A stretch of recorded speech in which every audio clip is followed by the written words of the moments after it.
everybody's attention just for a few moments. Well, the phone just rang, so somebody's... Lloyd Martin's phone. He's conducting city business. Okay, first, if I could just start. First, I want to give a big thank you to Steve Pappas and to Mitch Scott for putting this together.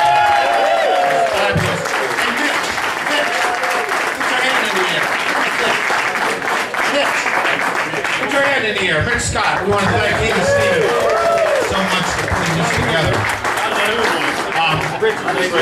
You know, we're in the final leg of this campaign, and it's kind of getting down to the nitty-gritty here. And the election day, of course, is Tuesday. And what I can tell you is it's been a long few weeks, but it's been a long couple of years. And, yes, sir. you know, I've been serving on the council since 1985, and I've never gone through 2 years like the last 2 years on the council. Some of the things that have happened have been detrimental to all of us, to our community, to our citizens, to the council members, some that are standing here tonight, and it's been devastating. A little over I guess it was almost 2 years ago, the council introduced 11 ordinances without any warning to some of us on the council that would have drastically affected our city employees, but also would have drastically affected each and every taxpayer and each and every one of you in this room, because they had no idea what the ramifications of passing those ordinances was. None. Now, the good thing was, when that happened, some of the citizens in this community began to sit up and take notice. That's when I started to see Joe Groves at the council meetings. That's when Indian Band Doors. That's when I started to look out there. And I can tell you, Greg's going to tell you the same thing. We didn't feel alone. And I can't tell you what a difference that made. We vetoed those ordinances. We went back and changed them and passed some of them and made them better.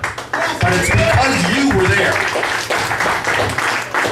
Then a little over a year ago, the same council majority took another drastic action when, without just cause, they dismissed the term they used, fired's the term I'll use, our city manager.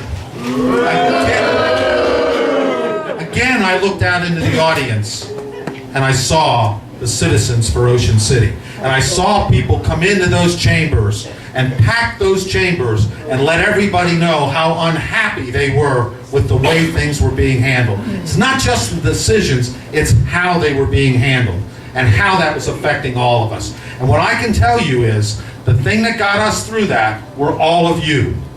We're knowing we had your support and looking out into the audience and seeing you come there week after week to support the mayor and council that you supported. And I want to thank you all for that very much. Give yourself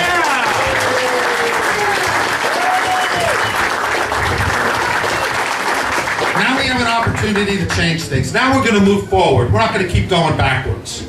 I'm a glass half full guy. In fact, it's usually all the way full. And I want all my friends laughing. But we're going to move forward. We're going to do the things we need to do so this community remains the viable, wonderful place it is that all of us have grown to love and enjoy. And we're going to do it. We're going to do it in spite of what you're reading in the newspapers, all the negative ads. I have never seen anybody run negative ads, change this political season into what you see in Washington rather than what you should see in a small community like Ocean City, Maryland. We've got to change that. And that's what we're here to do on Tuesday, is to change that. You know, it's a positive community. I've never seen anything but positive here. And that's what we have to go back to.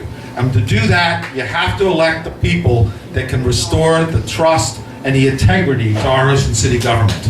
And I'm privileged to be standing here with 4 people that can do that.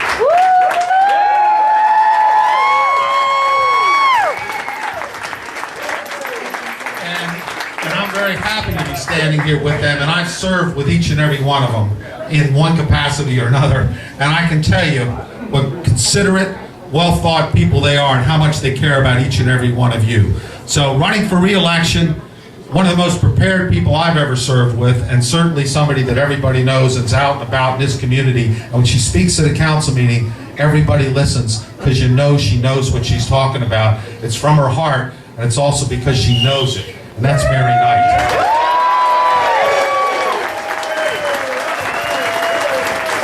Doug Cymek was elected 4 years ago, and you know, funny thing is, I went to high school with Doug, but that was back in the 90s. But hadn't really, you know, connected too much over the years. Doug comes on board, and I'm going to tell you again, prepared, open-minded, weighs all the facts, thinks about each and every one of you and how it's going to affect you before he makes a decision. And we don't always all agree, I can tell you, but we can talk it out. Doug Cymek's done a great job, and Doug Cymek has to be back.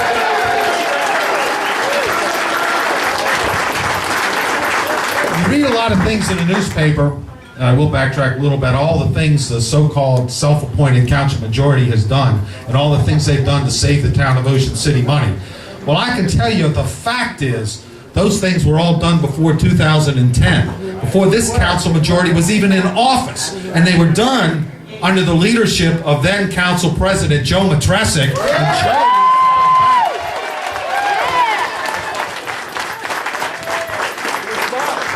the last person I know you're here to support, and I can see the stickers, and you know, I'm going to tell you, it's really something special, is the former city manager. And nobody knows more about this city except me than this gentleman. And one of the funny things is that I can tell you is you probably won't see two people argue more than Dennis Dare and Rick Meehan. Oh, yeah. But what we do is we talk it through, sometimes with a lot of expression, but in order to get things done, in order to come to a consensus. And it's about coming to a consensus and working together to get there. Dennis did it for I don't remember how many years as city manager. Dennis has a great deal, 29 years, thank you, a great deal of knowledge, and he's here in this community, lost his job, he was here to stay, he wasn't going anywhere, he's not going anywhere, but up on that podium to sit as part of the member of the Meehan City Council.